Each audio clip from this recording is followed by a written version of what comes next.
Hola, everybody, and welcome back to another edition of a Web of Weird exclusive interview. It's my great pleasure today to be in conversation with a man that I connected with actually during the early part of the lockdown in 2020 after I read his book on the sacred cactus, the Huachuma. His name is Sergey Baranov, and he's going to be talking to us today live and direct from Peru. Hola, Sergey, how are you? Hello, David. Good to be here. Good. So I'd like to first of all start this discussion, Sergey, with getting you to tell our audience a little bit how a man with the surname Baranov got to be living in Peru, working with a sacred cactus in the Andes. It's quite a journey, I think. So perhaps you could start there. Yes. Yeah, it's a long journey and it's a long conversation too. So I'll try to keep it as short as I can.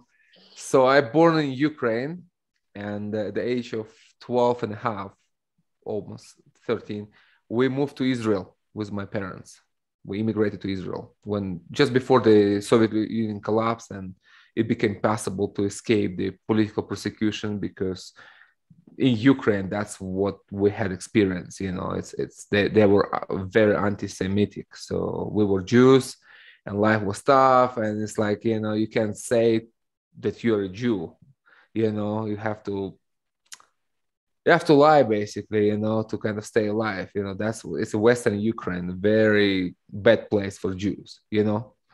So we left to Israel, and we were told that it was our homeland and we are going home, basically. So no more political persecution. You can be who you are. You can say that you're a Jew. You can live your life without watching your back. So we went there, and Soviet regime took our passports away. They say, okay, you leave one way, you never come back. And that was, Ukraine was part of the Soviet Russia, but then Soviet Union. So we just took the chance and we went and came to Israel, and just to find out that the political persecution didn't end, as we thought it will, because now in Israel we became Russians. So it was like very ironic, we escaped one place to come to another place, and we became just kind of the same unwanted citizens by the locals, because they were saying, look, we are Jews, you are Russians, get out of here, go back to Russia. And we're like, okay, well, there is no more Russia, I mean, Ukraine, but it's all the same thing, So it was like another 12 years of the same kind of stuff with a different flavor, being Russian in Israel, when in fact we are, Jews. We're Ashkenazi Jews. And in Israel, they have Sephardic Jews, which is not much different. It's just people from different regions, I mean? I don't even know what it means at all. I still don't know what Jew even means, But it's just besides the point. So that was life in Israel for now 12 years. And at the age of 24, I moved to America in search of, it was a spiritual seeking. I joined the Fourth Way kind of school, you can say. It's a Fourth Way. It's a philosophical system brought to the West by Gurdjieff and then developed by Ouspensky. And, I was attracted to it, and it was resonating with my spiritual inquiry that I always have. And it just happened that way that I could join in Israel. It was like a branch it was like an international thing, international organization, which they call themselves a school of awakening, the only on earth. We can talk about that too, if you want. And then the teacher was living in California. So I thought, okay, I need to be, after like a year attending the lecture sessions, whatever you call that. So I thought, okay, I need to be close to the teacher, to get the teaching directly from a person who is allegedly enlightened, and to avoid misinterpretation by other people. So I want to get direct teaching from a person who kind of channels divine into your head, you know what I mean? So I said, okay, I need to go to California because that's where he lives. So that was a whole new chapter in my life. I just left everything and went to America, and I became a slave in a cult. That's all in the first book. So we can talk about it too. And but the good thing is that from America, my spiritual search really has begun. It just become possible. It just was not possible to do what I wanted to do with plant medicine from Israel. It just was like too far, too impossible. Like to go to Mexico, look for Don Juan, man. That was just like to go to the moon. You know what I mean? It's like peyote. What is peyote, man? It's like, it's very hard physically, technically to. I didn't speak any Spanish, didn't have any money. I'm in Israel, on the side of the earth, and it's like Mexico. It's just not possible, It's just like all you got is like books of Carlos Castaneda, and that's it. And you're like scratching your head and popping some ecstasy pills in the forest, thinking like about Don Juan. That's all you have. You know what I mean? So, but from America, that's really became possible. The search actually became possible. And then after all this, drama in the cold, I kept searching the whole time. I used psychedelics the whole time. That's the only thing that kept me alive and sane in the cold, to withstand the brainwashing and all that stuff. So I never give up on that. And I was doing basically what I was always doing. Reading books, taking psychedelics, thinking, contemplating. That's it. That's my way, So, and then I started to, I always felt like deeply from childhood that, I was attracted to shamanism always. From that, just like seems like came with me in this life. It seems like I born into it somehow. I don't know, because the place where I was growing, just to explain, like for you guys, like from the West, it's hard to understand what does it mean, Soviet communist regimes, like Iron Curtain, full on restriction, like gulag environment, basically. You know what I mean? It's just hard. Like everything is prohibited. Everything is forbidden. Even religion was forbidden. I mean, you can be arrested for reading Bible back where I was. I mean, forget taking peyote or mushrooms. We're talking about just going to church and just like, talking about Jesus, man, get you in trouble. You know what I mean? Mm-hmm. This is the place where I'm coming from. It's like the only religion in communist state is it's a state itself. That's it. There is no more God. There is no God beyond the state power. This is who you pray. This is who you worship. This is who you listen. So that's the environment we live in. So it's like shamanism, spirituality, plant medicine. That's not even a part of vocabulary. That's not even part of the collective consciousness. So I don't know how, but I was there, 5 years old, already thinking about stuff like this, like consciousness, how to go through death, where I'm going from here, I don't know where it came from, but I was growing in that kind of inner environment, which was not triggered by anything external, So I always wanted to find shamans and have a real shamanic experience out of ordinary, out of kind of beyond words and concepts, like to see with my inner vision, with my third eye, which I learned about later, reading, Eastern philosophy books. But I already knew the concept before without even knowing the names, So I was looking for this and looking, and then, of course, when I read Carlos Castaneda, I was like 19 years old, living in Israel. And I felt the magic in the pages. I felt the real in it. I felt like, whoa, this is real stuff. The wisdom is there, So I was taken by it completely. And I thought, I have to find Don Juan in my life. This is just have to happen, It's like, I don't know. I don't care what it takes. I have to find this guy, So it unfolded. And then from California, I started to look for shamans, and I found people in Peru, then Mexico, and then Arizona, and I found real people, real medicine people, and real medicines, and I thought like, okay, now the doors are open. Now I really can explore. So I went to Peru first time. It was 2005. It was ayahuasca and Huachuma retreat with Don Howard, and I just felt the truth in him right away. It's like we talk. I look at his eyes on the website. I read. It's like it resonates. It's like this is truthful. This is real. This is experience-based conversation. So we talk, and I saw like, okay, this guy knows. I need to meet him. So I came and we just started basically 3.5 years journey together. You know, I was coming in, going out back to California, but he was my first teacher, real teacher. And although I came to ayahuasca and Huachuma, it was just the first time. After that, it was only Huachuma. I realized right away that this is my medicine and I have to continue on that path. So, but it started from ayahuasca and Huachuma at the same place, you know.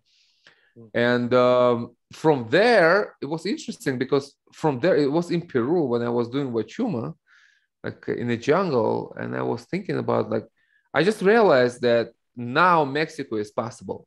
Somehow it just came in a ceremony, and it's like now it's possible. Look for it, like this. It was like a real message. Like look for it. It's possible. It's there. The doors are open. Look for peyote. Okay, so I went back and I found people in Arizona, very very good folks. You know, they run what is it? Peyote Way Church of God. You know, this is the name, but it has nothing to do with religion. These are not religious people. This is a medicine people, you know. So these are very interesting places. The only place in America actually where you can do peyote legally while being white, you know. And yeah, you don't have to join anything, any Native American church.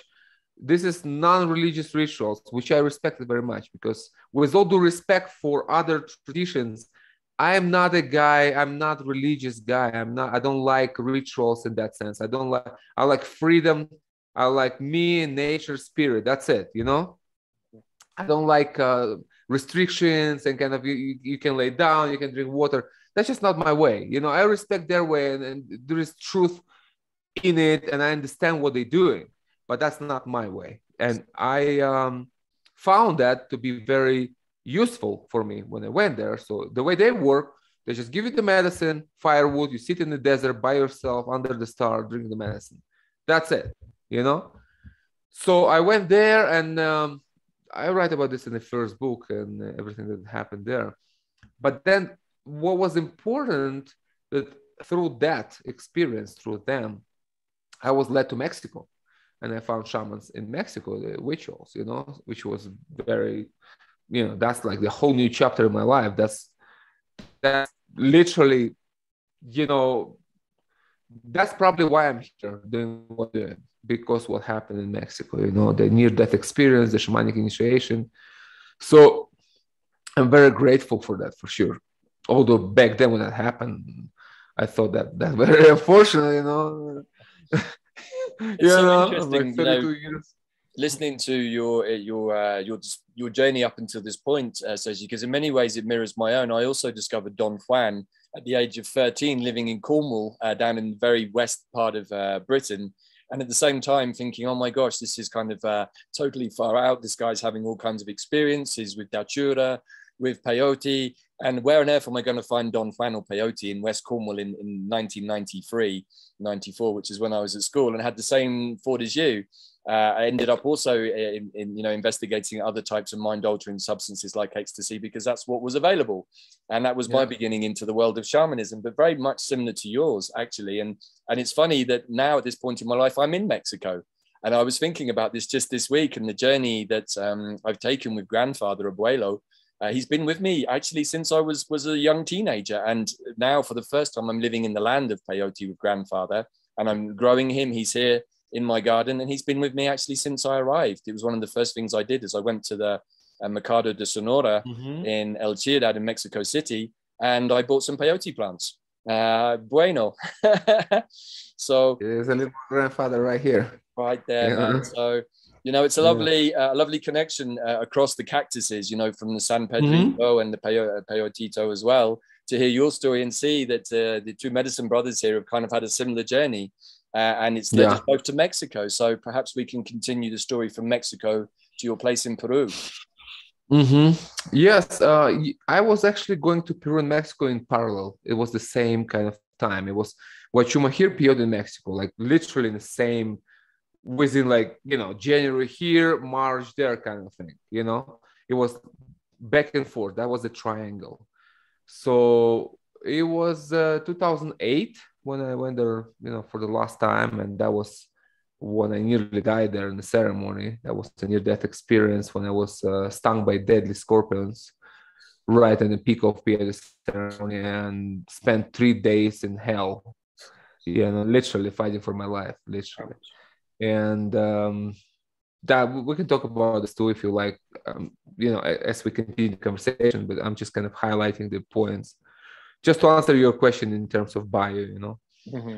So, and after that, literally like 5 months after this, there were more signs followed after this, that I realized it's time to pack up and move to Peru, because I wanted to go to Peru since the beginning. I just came here.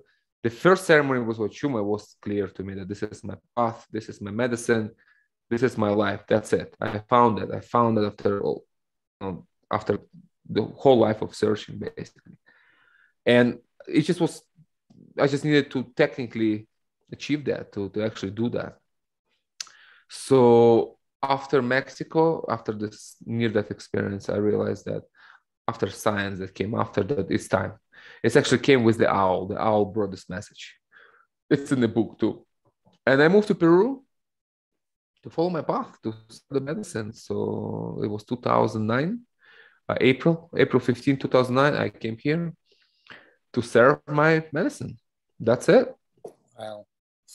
And that's such a lovely plant story, brother, because, when we really tune in with the plants and we follow the instructions, or we follow the guidance, they lead us to a place of realization about who we are and why we're here. And I think that's one of the things that really resonated with me from your first book, is your journey that you kind of summarized quite quickly here. But for our audience who haven't read your book, just remind them of the title of your first book, Sergey. Path Seeking Truth in the World of Lies. Mm-hmm. So in that book, you describe in much more detail all of the things that you've just kind of briefly touched on here, including the near-death experience. But what's interesting for me is the journey with the two cactuses, with the peyote and the huachuma. And what I'd really like to do today is get you to talk more about your experiences with both of those medicines, and how you see them affecting people, how they've been effective in the past. Also, maybe what is the differences between the two, because they're both with the spirit of mescalito, but they're obviously different plants. And also then perhaps how Huachuma is a medicine for this time that's really going to help the transition and the shift that many of us are experiencing. So I'll let you jump into that one, brother, where you would like, and just to free flow through this with the medicines. Yeah, okay. Well, definitely Huachuma and Peyote, I see them as brothers from the same family, from the same parents, but with different characters a little bit. They're kind of same but different, They're both mescaline cactus, but they have different characteristics, and it's hard to really explain unless you have both medicines. But what I can say is, peyote is a bit more blunt and more like here and now kind of thing, like sit and listen, Huachuma allows you more. It's more playful spirit. It's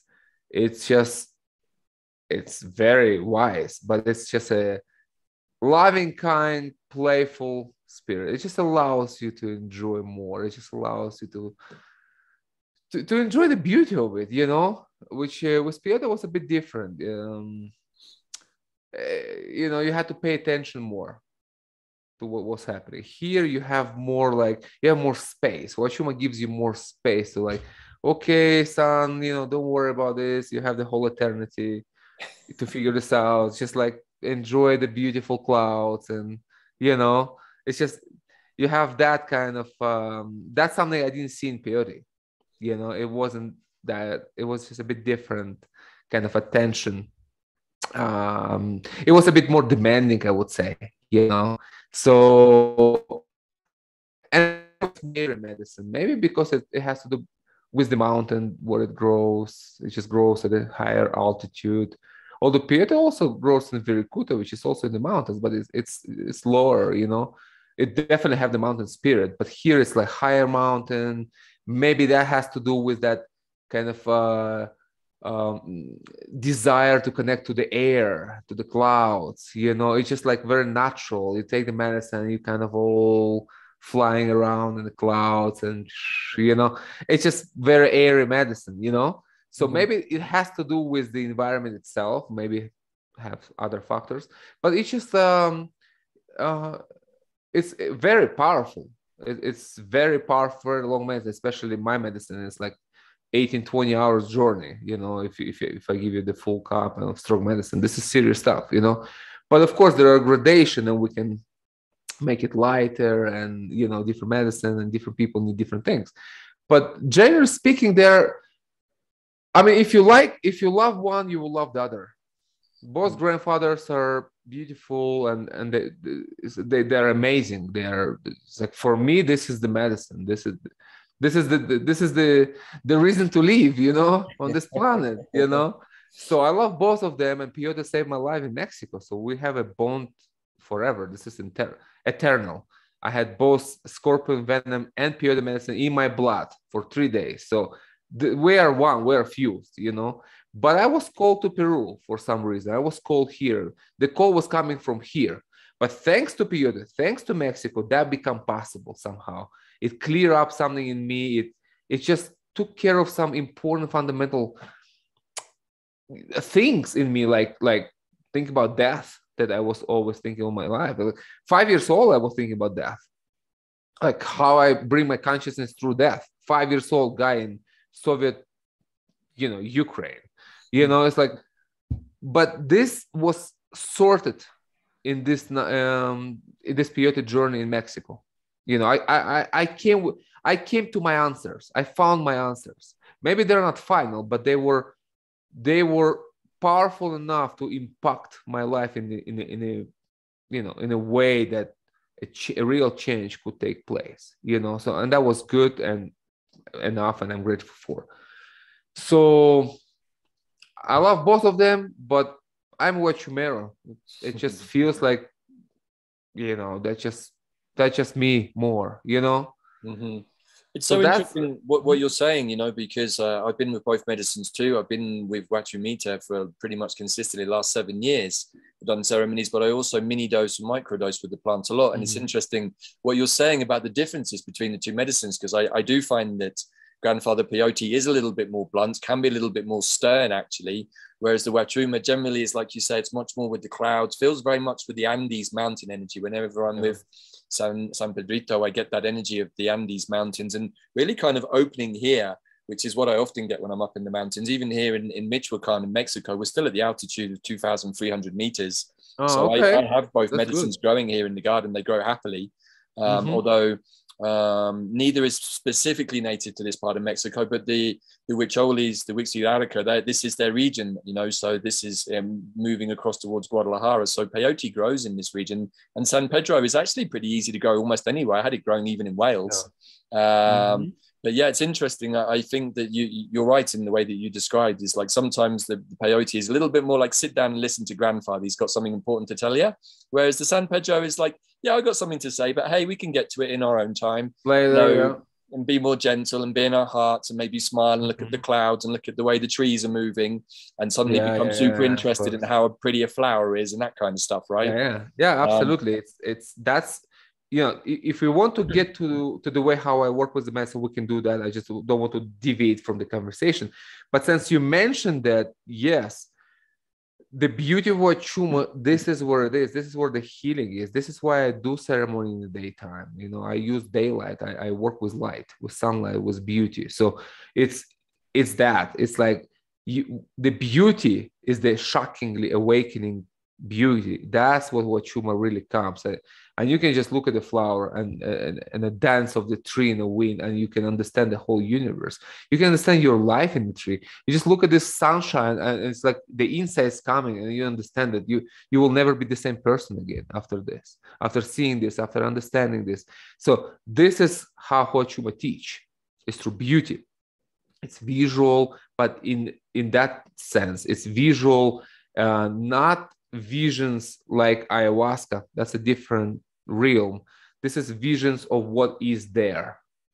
What is there is the Huachuma is the magic of nature. It's finding divine in nature. Ayahuasca is more other dimensional medicine. So it's different. When we talk about visions, we need to make sure people understand that these are not the same visions. When we drink the medicine, we don't hallucinate really. We see what's there. The same amount of trees, the same amount of mountains are there. That doesn't change.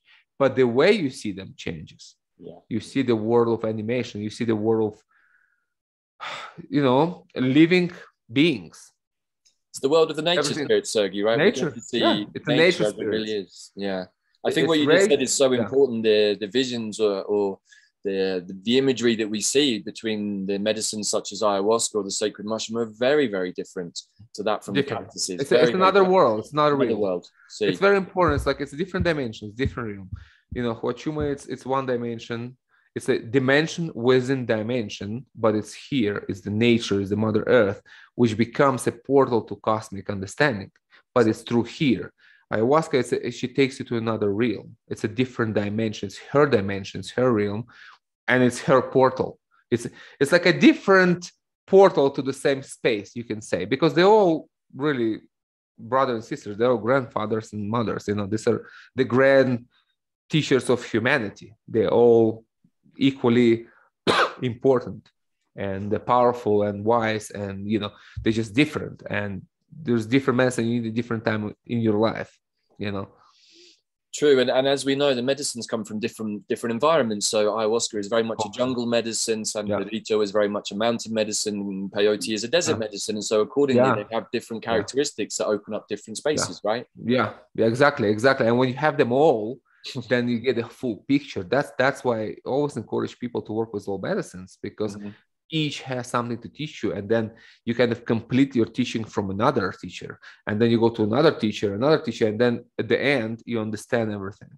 Like the clarity comes through all of those experiences, And I'm like dedicated with Huachumero, for over a decade. I don't do any other plants unless peyote, that's always welcome, of course. And ayahuasca, we do ayahuasca too, because there's a specific purpose why I drink for myself. And we also host ayahuasca retreats here, But for me personally, there is a reason for that, So this is the medicine I work with, but they have their own timing, We don't do it the same day. It's like we rest, we do, it's like it's all scheduled in properly, with enough rest in between. So basically, that's how I work with both medicine here. Interesting. So, I'd like to get you to talk now a little bit about how you do work with the medicines in ceremony at your place. You have a center up in Sacred Valley, I think, right near Itac or somewhere in that region?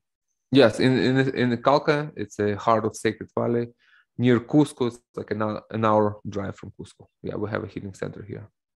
And tell us how did that come about? How long have you been running retreats there? And perhaps you can tell us a bit about how you run the medicine with your clients.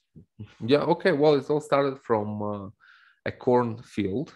It was a cornfield that me and my wife, we married 13 years ago when I came to Peru.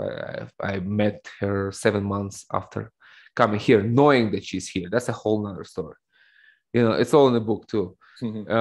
So I was looking for her to start a family, to start my path. I knew that she's somewhere, but then when I came to Peru, I knew she's here. She has to be here because my medicine is here and I'm not going anywhere. That's it. So this is final destination. From here only to the cemetery. I'm done with the immigrations. I found my home finally. So it was a cornfield and it was we were sitting together on the cornfield and I had my medicine and we took it, we shared it, put an offer to the land and look at the mountains and said, here will be our home and our retreat center, and we'll have people coming from all around the world to drink medicine in a beautiful, safe way.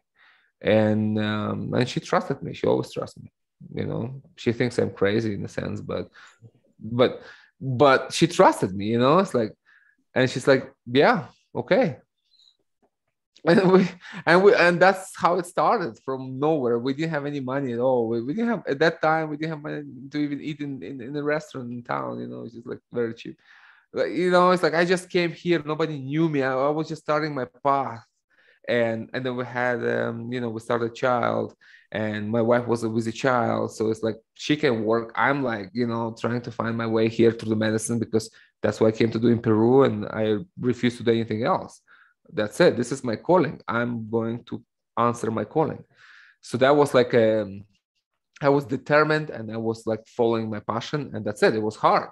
It was hard, like financially, of course, but you have to have faith in your path. You know, you have to trust that that you will be taken care of, and you just do the right thing. You know, because it's coming from your heart. So I think that's a really important point, actually, Sergey, just to emphasize, because so many people don't follow their heart. And I think obviously with being San Pedro, it's all about the heart. But it's like, you know, if you're really following your path, and particularly when it comes to plants, things like a lack of money and lack of resource, they're challenges that you overcome rather than blockages that you allow to stop you on your path, right? Absolutely, absolutely. It's like this is, you go stronger, you grow stronger through this. But that's the point. That's the beauty of it. It's like I would not like it to be different. I would not like this to be any other way than it was, because that formed me. That was like an important stage of my life to further form my character. You know, like I wouldn't like to come to Peru and hand it money and like, okay, go build your tree stand and do what you want. That would be me. That would be this wouldn't be the same power, because it would be like all kind of hanging it down to you, and you just like running a business here kind of thing. You know, this is different. This is like our sweat, blood, and faith and trust came everything. You know what I mean? In that way, it's like this is like every dollar we made came through the medicine and came with so much gratitude and so much trust and so much hope. And you just have to kind of keep going and keep going and keep going. And you're growing through this. You become what you become thanks to the challenges you had in life, you know? So I won't change a thing. It was hard. It was hard for many years, you know? But then things started to change finally. And, you know, this is also important to mention. There is time for obstacles in your life. There is time for this. It's, you know, for example, when I was growing up, you know, 15, 17, 20s, 25, you know, it was a poverty. It was like, you know, just struggle. It's always a struggle. It was a bumpy road from the beginning, you know, just you kind of born into this, you know. So, but that's form my character. That's form who am I today. My relationship with money, my relationship with the world, you know, none of this can be corrupted, because I already, you know, passed so many tests, you know, in life. And it's like, okay, at that point, I already know myself. I already know that if I didn't sell out then for sure I will not sell out now, you know. And I had opportunity to do that in time when we really had need. When selling out was just like a logical thing to do, but I just couldn't. You know, it's just like, I just couldn't do that. It's like, no, I refuse to do that. It has to be done right. You know, that just was my principle in life, and still is. And yes, it was a slow takeoff until we feel more comfortable in life, you know, but it's a very steady, and it's very real, you know, and that's what makes us who we are. And on a personal level, and between me and my wife too, you know, because we grew up together, you know. Yeah. From like poverty to now, you know, it's not like we're rich, but we are at least comfortable. We're not, you know, comfortable. Yeah, we're comfortable, you know. So even with all this crazy world, and that hurt us a lot, you know, like we were shut down the whole year, 10 months straight in Peru 2020. And we are fully dependent on people. Like we don't have anything else going on. Like there are no planes coming. There are no people here. There are no bills being paid. You know what I mean? We are like 100% fully dedicated retreat center, you know. We don't do anything else. So I forgot what I was saying. Before you continue, Sergey, I just want to say thank you for sharing that point, because I think it's really important that when you're working as a medicine person or with the plants, is that your integrity and your authenticity is a big part of it. And if you're always working with the medicines to make money, or that's the primary reason, then it's already corrupted. And I think with San Pedro, unlike maybe ayahuasca, which has a whole different kind of retinue and scene around it, it's very difficult to do that with the Huachuma, because it's all about the heart. And it's like, if you start to compromise your own integrity, it hurts you feel it, right? You feel it in your field, like somehow you're not in alignment with yourself. Yeah. It will show you right away. I mean, Huachuma shows you right away. It's like, if you go out of alignment, like, it's like, hey, there you are. Like, okay, sorry. Yeah, I got it. You know, it's like, So you learn not to do it. You learn to walk straight so you don't feel bad about this, you know what I mean? But it will show you right away. It's the medicine of truth. Huachuma is the medicine of truth, really. Peyote too, very much so. Both of them, very much. It's applicable to both of them. But talking about Huachuma, yeah, it's a medicine of truth. If you want to see yourself without the mask, you know, I don't mean COVID mask, like your psychological mask, you know. Yeah, sure. So in a gentle, loving way, so you don't get scared or, you know, depressed or torn to pieces, you know.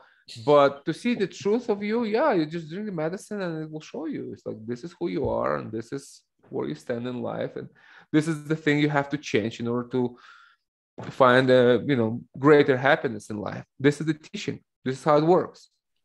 I think that this is one of the reasons I wanted to do this interview with today, was because this is a medicine of the moment, because we're at a time when, you know, the world is going through great change. Many people are waking up and transitioning to the realization of themselves, remembering who they are in their entirety, not the 3D construct that they've been led to believe in. But also at the same time, as that process happens and opens people up and they start finding out the truth about themselves, the question then becomes like the one that you spent your, you know, your younger years following. It's like, what is my path? Where does it lead me? And I think if there's one thing I'd really like to encourage all the listeners to do, is to be in that space of openness and trust. And when you get the intuitions from either your higher self or a plant like peyote or Huachuma, to follow that. So, you know, perhaps we could talk a little bit more about how you see the role of Huachuma in this current climate and moving forwards as we go through these transitions, brother.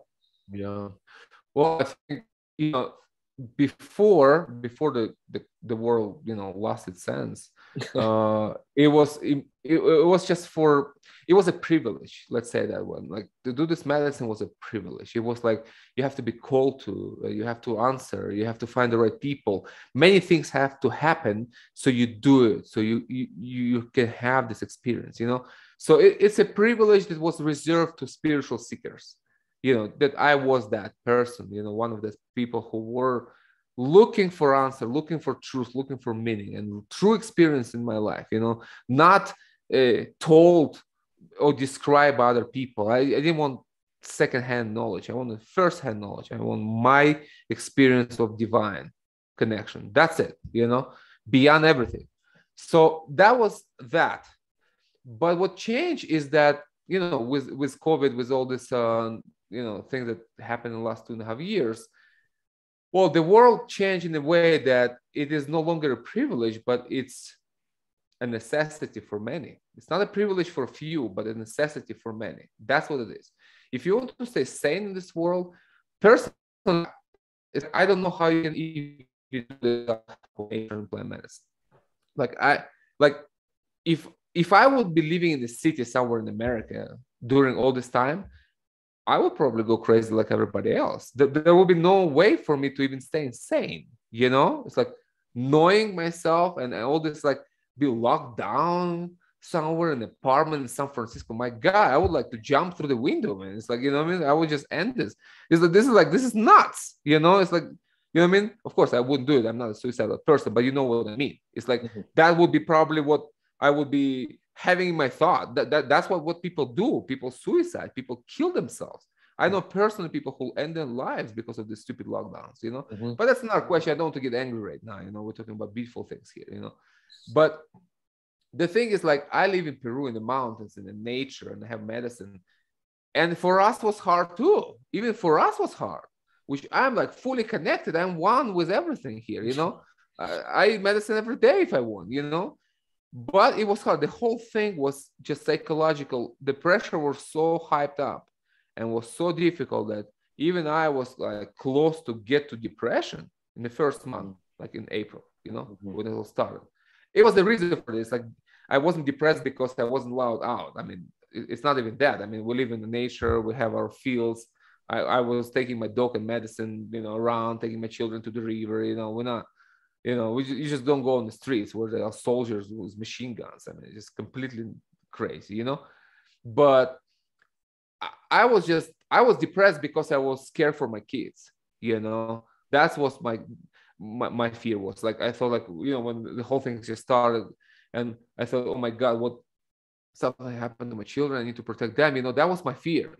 And then when we kind of realize the children are safe and they're not affected, but the danger is, for adults, then the fear comes back and like, okay, what if we die? I mean, I have small kids. How are they going to live in this crazy world without me and my wife, protecting them, guiding them? So the fear was kind of both ways, for them and for us, but it's also kind of for them. It comes back to my kids, So that was very depressing. It's like, man, this is like nuts.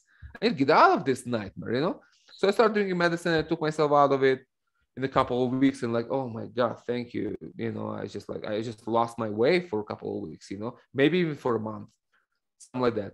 And then when they told me to write another book about the cactus of sanity, because this is what makes you sane. That what kept me sane, I was microdosing during this time because, for full dose, you have to go out, spend all day, and it's just not, soldiers on the streets and machine guns, you have to hide kind of.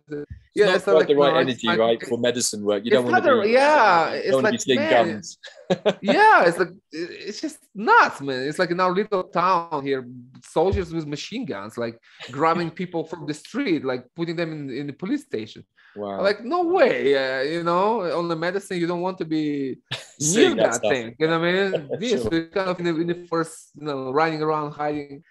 But I didn't like that energy, so I said, okay, I'll just keep it light and just have microdose. And because you see, microdose is good. It just connects you on that level. It's just like powerful antidepressant. It just like keeps you connected, opens you up, gives you the feeling that everything is okay. Even in this crazy world, you still hear your connection is there and everything is fine. And then the medicine told me, like, write another book about cactus of sanity, about the medicine, about this, about what's happening with you right now, to help yourself and to help others who read that. So that was something to do in a lockdown, So I just wrote, I was taking medicine and wrote the Cactus of Sanity, which was like really a download, really just like kind of came through, like done. I'm like, whoa, okay, cool, So that was how the book came about. And I'm not sure what was the question. Well, you're already answering it, brother. Just about how did you see the medicine and the cactus working in these crazy chaotic times? That's exactly right. That's exactly right. So it definitely reconnected me to myself, to my own power, and we were okay. Although we just suffer financially, of course, very badly, but psychologically and spiritually, we're okay, and that's very important. Like, your money means nothing if you lose your mind. Your mind comes first. Your spirit comes first, then everything else. It's so interesting what you're saying too, that one of the things I'm observing increasingly as this process has gone on, and particularly this year, is this sort of sense of depression that is particularly coming out of Western Europe right now. I can feel it in the ethers. I can feel it in people's fields, in clients' fields. And it's very difficult to be depressed with Huachuma, right? Oh, it's impossible. It's like, this is like antidepressant on a low doses, this is like on a micro dose. This is like when you just starting to work with it, this is like your depression gone. I mean, just like destroyed, it be nuked, what I mean? It's like right away, it just pulls you out of it, like when you're there, Higher doses, this is pure mysticism. That's already divine realms, but you see, it's like people are not there. I mean, to talk about divine realms, I mean, this is not even a part of conversation right now in the world. What people need is sanity, it's connection, it's peace.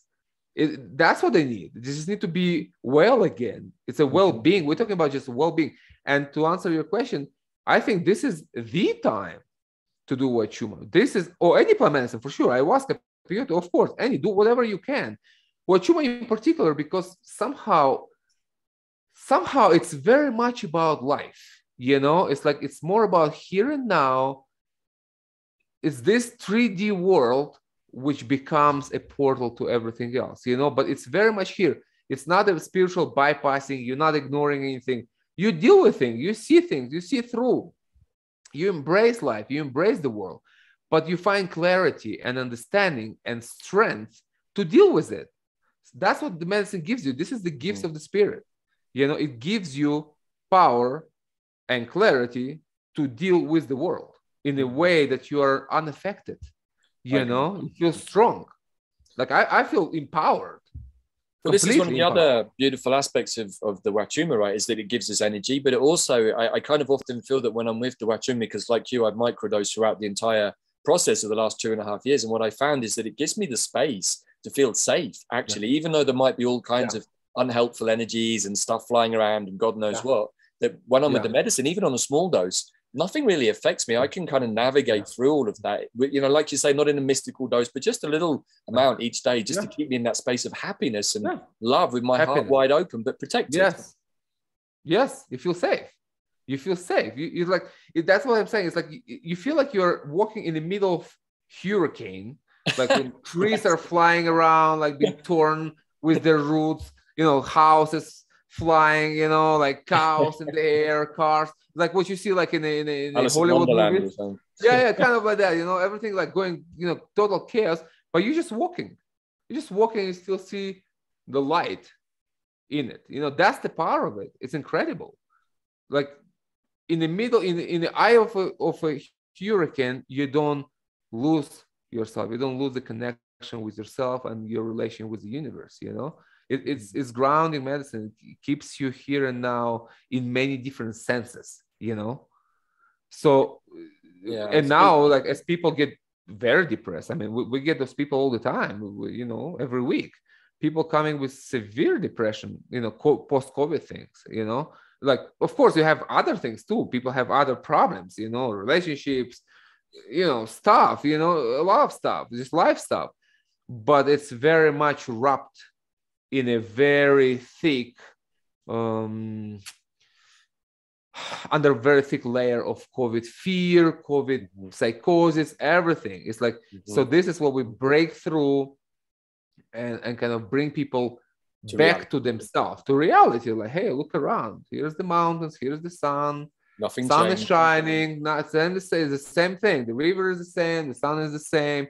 Here's the mountains, everything is okay, and you are okay too with it. So it's like, and people started like, oh yeah, you're right. It's like, really, I'm okay. You know, the world is not okay, but I am okay. And that's a very powerful confirmation for people. That's bring tremendous healing energy. It's just like you've been injected with powerful energy of healing, you know, just into your psychic. And you're like, wow, everything is okay. I am okay, you know? I think that's the most important lesson right now. And you just said it so brilliantly, is that, okay, maybe the world is not so okay and we're going through a big transition, but if you can stay okay and stay centered and stay grounded, then your world is okay, right? And I think that's one of the great things about the cactuses. If we think about them in the desert, they can survive because of their self-sufficiency without hardly any water or anything. And again, this is something we need right now, huh? That's very interesting. I get this question asked often in different ways. Answer. You know, the Huachuma grows, that's the energy it gives you. You know, it's solid, going straight up by itself or with other cactuses, no water, no nothing. It can grow in the air, you know, literally. Huachuma is like self-contained cactus. It's a self-contained. You can just take it out, uproot it, put on the floor. I actually had it happen in my Maloka. For 3 years, I had a cactus just on the floor. I don't know why. He just wanted to be there, you know? And I thought about like to plant him, but he's like, no, I want to be here. Okay, then just be there. And then after 3 years, I get a message in the ceremony, plant me. Okay, I planted and it just started growing. 3 years on the floor, like on the wood floor, just laying down, like nothing, just no roots, no nothing. The thing is like, that's what I see happening. That's the energy that we get from the cactus. It has extreme, it's like a survivalist, you know. It fall, doesn't matter how you cut it, how it fall, it will root and will grow on the rocks, on the trees. I mean, this guy just not going anywhere, you know. And this power, that's what you get from it. It's like this resilience to live and striving for life, you know, love for life. So that's what we get from the medicine. It's like this incredible supercharge of a life force that kind of pushing you through, which what you're saying like resembles how it grows in the wild, you know. So we get that on a physical level, the survival ability, you know. And here how I translate in my work, it's through psychological way. It's like to give this energy to people so they can survive through this madness to this crazy time, and which isn't going away, by the way. It's like we just started here. Not just yet. Anyway, we've got a not little bit more work to do. Yeah, yeah. A little bit of cleaning and purging and releasing to do before we. There is a lot there still. So you need that energy to move through without giving up, without falling into despair, without losing hope. It's like you live in the city, like the vibes of the city, which is pollution. All this is like bad for your soul already. You're like, you're out of alignment just living in the city. Just in a normal city before COVID, that's already bad. Now it's like you're in complete ghetto. Like. So with the medicine, you can break through the matrix of fear and live your life anywhere. Even if you go back to the city, that's okay, because you become like a Neo kind of in the matrix. You're just there. You're using the matrix for yourself, but you're not being used by it like a battery. You know what I mean? You're awake. You're just there doing your things, doing your work, whatever, and just, getting out and recharging yourself in nature. That's what I highly recommend if you live in the city. You have to include nature in your life to stay sane. Even if you don't have plant medicine, nature is the medicine. It's the mother of all medicines, So just spending time in nature, it's already healing. You just need to have it more often to balance your city life, So Huachuma in today's world, I think this is, of course, it's not for everyone, because people are far gone, It's not just for everyone. You just come and drink. This is for people who already like half awake, at least, you know what I mean? People who are like searching, who understand like, hey, something isn't working right, you know what I mean? And I need some help. I need some answers. It's not for complete zombies. This is not for Prozac heads. It's like, it just doesn't work like that.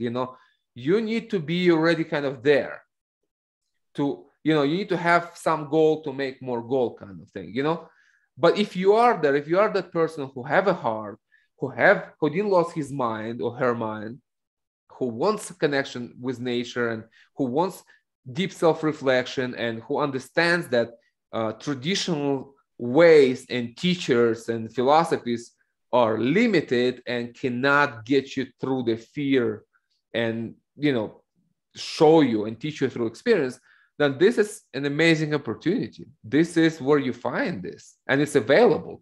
So in this world, absolutely do plant medicine.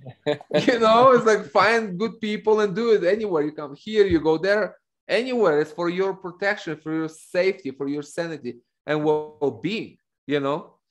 It's so true what you're saying, bro. And for the people who live in the cities, in the urban environments where the effect, and you use the analogy of Neo and the Matrix, which I think is entirely correct and appropriate. That world, that old paradigm, the Matrix, is basically collapsing, or collapsed in many places. And now we've been given the opportunity, when we work with medicines like Huachuma, to see the real network, the web of weird, the web of life, the interconnected web, which, we often can access, particularly with the fungi. But also the San Pedro shows us the nature world, the beauty of the middle world that we exist in, with the plants and the animals and the four-legged ones and all of these beings, and we're at a time when, as that, the Matrix collapses, and maybe the apron strings to mummy and daddy, which really have been the Matrix for the population for a long time, we're suddenly growing up. Humanity is going from being an adolescent to being an adult. And it's a little bit frightening for some people, as all of the anchor points fall away and all of the things that we knew were solid and stable are falling away. This is where a plant like Huachuma, that gives you the space, gives you the grounding, allows your heart to open safely. Because, it's when we really open our heart as well in the world that we live in, it can be a little dangerous, man. We can get hurt in that space. But what I found is the Huachuma allows me to open my heart safely and be in that space of the love and the heart and see everything through that filter, rather than, as you said, the fear of COVID or whatever else is in the world right now. And it strengthens you. Yes. As more time you spend there, it strengthens you. You become stronger in that space. Yes. Your connection grows stronger. You just become more solid within yourself. You're kind of crystallizing. It's a crystallization of spiritual connection with life, with universe, whatever you call it, whatever you believe in, it doesn't matter. It's just all labels. Like, your relationship with life, your relationship with yourself, this is strengthened, and this is your allies. That's what you understand, as the whole thing crumbles, your retirement plans, 401k, and all these illusions, everything just what are you left with? Not exactly. What do you left with? like the medicine shows you that right away. It's like it takes away everything, takes away all illusions, everything, peels all the layers, and shows you naked, your naked existence. And that's what matters, and that's what you are. And you're like a child there, you're like an infant. So the idea is to grow there, to reach maturity, so you can be better orienting yourself and helping others to orient themselves in it, because when people come to the medicine, they're infants, it's like the whole thing comes and you're like, oh my God, it's like, I don't know what to make out of it. It's like, I've never seen the world like that, it's like, it's a 3D thing. It's all, you're born in the city. That's what building cars, people going to work, and that's it. And people go to bars, here the whole universe opens up and you're literally infant. You can talk, you can walk, you can do nothing. So you need to grow in it and kind of reach adulthood, what you're saying, in that space, in that sacred space, so you can navigate better there and here and provide shelter for other people, because ultimately that's what it is. It's like you become, a guide for others. It's like an umbrella, a shelter where other people can shelter themselves from the madness of the world, because different people at different stages of their, evolution. So, some people ahead of the game, others, in the back, but those who are stronger have to provide protection from those who are weaker. That's just how it is, in life. It's the same thing. I remember when I was a kid, well, not a kid, like a teenager in the school, I hated bullies, man. It's like, I didn't like that when people bully somebody. I was fighting a lot for other people and getting my ass kicked too, but I still did that because it was wrong. I didn't like that. That's wrong. So I guess that never went away, it just kind of matured into something, else, but in the same essence, that I'm kind of providing that shelter from the world's bullies, in my humble way. Like, here, come here, have healing, understanding, go back, live your life in a better way, And we can say the Huachuma is actually very similar. I'm not surprised that this medicine attracted you, brother, with the way that you are and the way that you see the world. It's like this, the medicine also does the same thing. I think it gives us that shelter and protection from the hurricane, as you put it, going on around us, and gives us the space just to be with ourselves and know ourselves without being infiltrated or contaminated or distorted or projected out, or any of that other stuff that's going on right now. We get that space, and the medicine gives us the shelter to find that within ourselves, right? Yeah, absolutely. Yes, I found great resonance with the medicine from the beginning. So I'm still discovering that kind of this connection, but we're talking 15 years of medicine, we're talking thousands of ceremonies, and it's still like, well, I think we can probably drink medicine until we're like 150 and still be learning something, because these are bodhisattva beings. These are powerful Buddha type beings, cosmic beings, star beings, manifesting here on the planet to help teach us and heal us. So we have a lot to be humble for, right? Yeah, absolutely. I see no end to it. I'm not looking to end. I'm not looking for it. It's like, this is a journey. I find joy in the journey, not a destination. There is not a place to reach when you find, now I'm like enlightened being, and I'm like, no, none of this, guys. I'm just a servant. That's it. I'm a student of nature. I'm a student of Huachuma. I'm a servant, humble servant, loyal to Huachuma, nada más. That's it. That's all I am, and I want to be that until my last breath.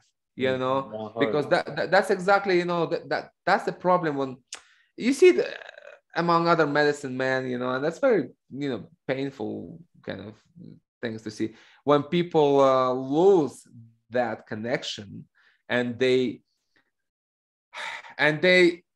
confuse themselves with the real master. The master is the plant. Yeah. You are not the master. You're the student at best. Okay. The master is the teacher is the plant. As long as you remember that, you're okay. When you forget that, you become a guru, you become a shaman, you become all kinds of things, and we see that around, it's like, it's just enough, it's just missing crown on your head. That's really just missing, it's like, This is when you lose your way. You know, you lose your humility. You're done on this path. You know, for a moment you think that you know everything and you are God and you are a guru and you are like, I don't know, whoever's like, that's it, you're done. You know, it's like you just become a joke. You become an object of you just become an embarrassment for yourself. You know what I mean? So that's important. That's just important when you work with the medicine. I agree, and maybe that's true with other medicines more. I see with ayahuasca particularly. Not so much with the cactuses, but with the with ayahuasca more. Yeah, the jungle medicine very, very much. Yeah, very much. It's like you see that. It's just like and that's very unfortunate because you know your medicine become corrupted and it actually become poison. That's what you give to people. It's like if you're not in line with your integrity. And you know, if you think that you are God, then what are you giving to people? You know, this is not medicine. I agree, and maybe that's a conversation for a future podcast because it's definitely one that's that I've observed many times over the years. But we're now into the final few minutes, brother. We've rattled through an hour already, and it's been fascinating to listen to your journey with the Huachuma and the cactuses. But also, just for this last 5 minutes, I'd like you just to briefly, just quickly introduce your new book that's come out, and also give our audience an idea of where they can connect with you, and if they really want to connect with the Huachuma and they're living in deepest, darkest South London, how are they going to meet you, brother? Okay. But that's already a lot of questions here, you know. It's like, no, I gave you 3 last questions. So you choose which one you want to go with first. Okay, so if people want to learn about Huachuma and my work with Huachuma, I recommend, you know, reading my first 3 books. First is a bio, and the second is the Mescaline Confession, Breaking Through the Walls of Delusion. That's already been written after 10 years of medicine work and kind of look into the matrix from that perspective. And some real hardcore research and history of mescaline. You know, it's more technical, but very interesting. And I share some really intimate stories there, you know. So definitely recommend that. Cactus of Sanity, very important book, just came through the hard time of lockdown, and it's just important thing about Huachuma, about life, you know, today kind of thing, you know, like 2 years ago, it's still the same world. So that's for people who really just want to learn about the medicine and come work with us, okay? Now, the new book that actually going to Amazon today, you know, as we speak, I just have to, after the podcast, I will have to review the formatting and it goes. That's a different book, guys. This is like really a different book. It's like, I just felt that I have to, you know, it's like every person have to make a stand in life. Like you have to make a stand. Where do you stand in today's world? What do you think about everything what's going on? Politics, lockdowns, COVID scare, vaccinology, all the madness that we were witnessing for the last couple of years. What do you think about all this, honestly? You know, like you need to make a stand as an adult. You know, that's just I feel like as a human being, it's my responsibility as a father, as a husband, and as a citizen of the world, as a human being, you know, as a fellow human being.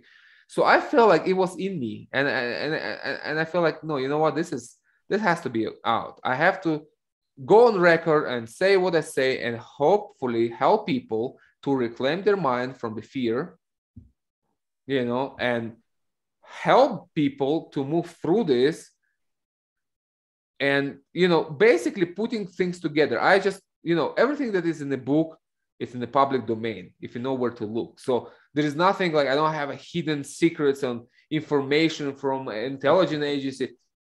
I'm not a whistleblower, man. I'm just a citizen who watches all this nonsense and sick and tired of it. And I just say, that's enough. This has to be said. So I wrote a book about what's happening in the world and how to survive the new world order that's been planned for us and being installed. I mean, this is the real thing happening there. This is all admitted. This is not a conspiracy theorist, you know, this is a conspiracy fact right there in your face if you know how to look. So what I did, I kind of assembled the picture into coherent image so people can see, research for themselves and make their own conclusion, basically. So it's kind of a psycho-spiritual political book. You know, I remove all the plant medicine from all the spirituality. I mean, it has like a flavor of it, but this is a different book, guys. You can just read this and think about what's happened in the world and how you're going to move through what is planned by World Economic Forum, by our friend Bill Gates and the gang, by all these people, I mean, it's like, this is real stuff, guys. This is a matter of death, life and death, but you read, you research, conclude for yourself, and see how you're going to live your life, how you're going to restructure. So that's the title of this new book. It's Dancing in Hell with Eyes Wide Open, How to Survive the New World Order. That's coming on Amazon today. So by the time this will, this podcast will be available for people, the book will be already there. So I will provide you with the link. Yeah, if you could tell our audience what is your website address, I'll put all of this in the show notes too, Sergey, so it's easy for people to find, but just as a heads up. Yeah, it's a huachumawasi.com. I also started an Instagram last year, so it's a growing page there. It's at huachumawasi. And of course, in the link will be better, for people to, just to click on that, because the word may be hard to pronounce and, to avoid the... Yeah, and you also have a YouTube channel too. So I'll put all of these links in the bottom. And if people are feeling the call of the cactus and the mountains, then they can reach you on your website, maybe. Yes, website, absolutely. Just write on the website. The conversation starts there, and we open all year round as long as there are planes, flying. We are open. We're here, which is not a guarantee anymore. But we are here, guys, for you. And to, if you're looking for a place to do medicine in a safe way and really really to look inside and look outside and see things for what they are, and kind of shake the fear off and really find clarity and support and guidance, then this is the time and this is the place. Yeah, I couldn't agree more, brother. And I think that's a great place to end today's podcast and interview. It's been an absolute delight to connect with you in person for the first time after reading the books that you've talked about, which I highly recommend to anyone out there who's got an interest in following the path of plant medicine, particularly of the Huachuma. But in general, I think what me and Sergey have talked today about is applicable to many medicines. And this one is just particularly about Huachuma today. But we're at a time when I think that the medicine like Huachuma is offering us the possibility to find ourselves and to find how do we exist in this world. And it's not going to be crazy forever. It's not going to be chaotic forever, but this is a transition period. And we're being asked, I think, and believe as a species to step up and remember who we are and remember our connection to nature. And, as I've talked about on my own podcast, The Web of Weird, and also with interviews with different people, we're at a time when the plants are really offering us the bridge and the transition into that new way of being and that new understanding of ourselves. And I want to thank you, brother, for all the work that you've done. I know that you've been on the path for a long time, since you were a child, and your story, I think, is very inspirational, and it's very similar in many ways to my own with different medicines. And I hope that this conversation today can inspire other people to reach out maybe to you, Sergey, or to other medicine people, to other masters. The plants, as you rightly say, are the real masters, and they're the ones that are showing us the way. So you have a final comment, brother, to share with our audience before we go? But really, thank you. You really sum it up very nicely. Thank you for having me here, and it was a lively conversation. I was just coming out of a bad cold that I had for a few weeks. First time in my life, so I was a little bit concerned about if I will be able to talk and without clearing my throat every 5 minutes and making people feel annoyed by that. But somehow it went smooth, and I'm very happy about this, that I could just do this interview in a good way. And Thank you. And I feel like we talk about good things. Of course there is more to say. There's many there's many topics that we could develop in this conversation, but I think we touch upon important thing, and hopefully people will resonate with it and take their life back. I agree. I hope, brother, and thank you. Yes, I mean, we touched on so many topics, and this is a huge topic in itself. And today's conversation was meant to be an intro into the world of Huachuma and Sergey and the work that you do, because many people maybe have not come across this medicine before. I mean, ayahuasca is very well known, so are the mushrooms, but Huachuma less so. Because there's not so much written about it, and it's not entered into the Western mindset so much. But I really, which is very good, because it kind of protects itself from corruption and stuff, from tourism in a bad sense, like ayahuasca tourism kind of thing. So it's a good thing. It came late and it's good. I'm actually happy about this, but people need to know about this medicine, because this is a time for this is the time for it. And just to end it up, I had one guest who already before here a few times. She came last year with severe depression. The world got her. You know, she's like a wealthy Russian woman with 3 kids. You know, like business person, like everywhere. You know, but the war got her. She lost her way. She literally lost her mind, and she wanted to suicide. Wow. So she came to me as a last resort. She said, help me out here, you know. So she spent a few weeks. We worked. We broke the depression thing, and everything was fine at the end. But she told me like the same thing that I told you before, but that was her work. She said like before, like something like what I said before. Like before it was privilege to come here. Today it's a matter of salvation. That was her word. So and that's, I agree with that. That's what it is. It's no longer about seeking for answer. It's about staying sane and surviving and maintaining your mental health. I totally agree. And I think that's a great place to finish. And I wish to thank you, brother, for all the work that you do. I respect the work that you do, which is why I wanted to get this interview out there, to bring the energy of Huachuma to a wider audience. And again, just to also say, you know, when we sit in circle with people, as we've touched on, be discerning about who you sit and share your medicine with, because, you know, that does have a big effect. And I think that as we move forwards, as humanity wakes up, as we become more discerning, but also as our connection deepens with nature, we come much more into a place of humbleness and respect for the beautiful planet on which we live and the beautiful beings, medicine beings that we share this space with. And I really have a prayer that as we evolve through this space, that's something that will be an absolute fundamental cornerstone of the future of humanity, is the connection to Mother Earth and the medicine beings. Yes. So I wish to thank you, brother, for your time. Beaming in live from Peru. Thank you so much. Good luck with the new book. We'll put all the details. And thank you, everybody, for listening. And we hope to see you again on a future show. Ciao for now. Take care, everybody.